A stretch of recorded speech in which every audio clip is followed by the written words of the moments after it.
국회법 사용 설명서. 대한민국은 법치국가입니다. 대한민국은 관례국가가 아닙니다. 법으로 관례를 깰 수는 있어도 관례로 법을 깰 수는 없습니다. 우리가 총선에서 한 표라도 한 석이라도 더 얻으려고 총력을 다하는 이유는 국회의 의사결정은 다수결로 하라는 헌법 제49조 조항 때문입니다.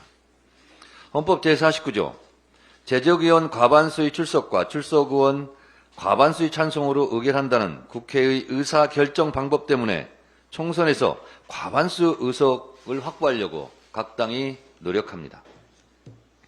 이게 아니라면 가위바위보로 150대 150석으로 나눠 갖고 국회 의사결정도 150대 150석이 합의할 때까지 기다리면 됩니다. 그러면 아마 국민으로부터 식물국회라고 지탄의 대상이 될 것입니다. 검찰이 무소불위의 힘을 갖고 있는 것도 헌법 조항 때문에 그렇습니다. 헌법 제12조 3항 체포, 구속, 압수 또는 수색을 할 때에는 적법한 절차에 따라 검사의 신청에 의하여 법관이 발부한 영장을 제시하여야 한다. 여기서 검사의 신청에 의하여란 문구 때문에 검사만이 영장 청구권을 갖는 것이고 그래서 힘을 발휘하는 것입니다. 개헌을 하면 이 조항을 손보아야 한다는 주장이 높습니다만 어쨌든 영장 청구권, 수사권, 기소권을 다 갖고 있기에 검찰이 무도한 권력을 휘두릅니다. 검찰은 그래서 수시로 법대로를 외칩니다. 좋습니다. 검찰이 법대로를 주장하듯 누구나 법대로도 같은 무게로 적용돼야 합니다. 국회는 국회법대로 운영되어야 함은 너무나 당연합니다. 검사 탄핵을 두고 이원석 검찰총장과 검사들이 공개 반발하고 마치 천재지변이 일어나는 것처럼 격앙돼 반발하고 있는데 진정들 하십시오. 국회도 국회법대로 법과 원칙대로 하겠다는 겁니다. 검사들은 그래도 되고 국회는 그러면 안 됩니까? 그대들이 법과 원칙을 강조하듯이 국회법 제130조 탄핵소추 발의 1항에 탄핵소추가 발의되었을 때에는 의장은 발의된 후 처음 개의하는 본회의에 보고하고 본회의는 의결로 법사위에 회부하여 조사하게 할 수 있다. 131조 1항에 법사위는 탄핵소추안을 회부받았을 때에는 지체 없이 조사 보고하여야 한다. 2항 제1항의 조사에 관하여서는 국정감사 및 조사에 관한 법률에 따른 조사 방법 및 주의, 의무 규정을 준용한다고 되어 있습니다.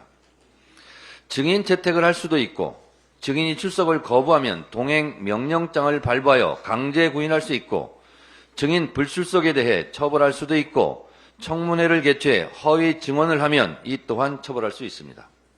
곧 검사 탄핵에 대한 조사와 국회법에 의거해 절차에 따라 진행할 예정입니다.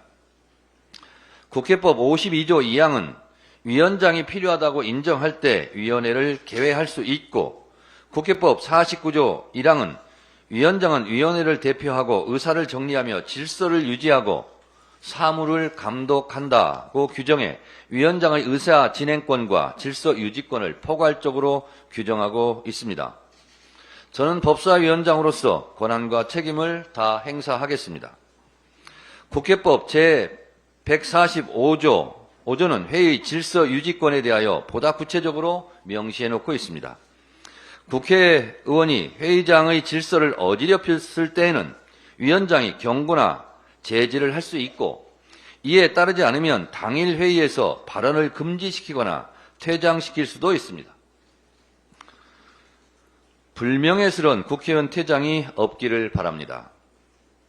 위원장의 이런 질서 유지권 발동에 응하지 않고 회의 방해를 계속할 경우에는 국회 선진화법에 의해 형사처벌을 받을 수 있고 징역 5년 이하, 징역 7년 이하의 형사처벌 결과에 따라 국회의원 재출마가 불가능해질 수도 있습니다.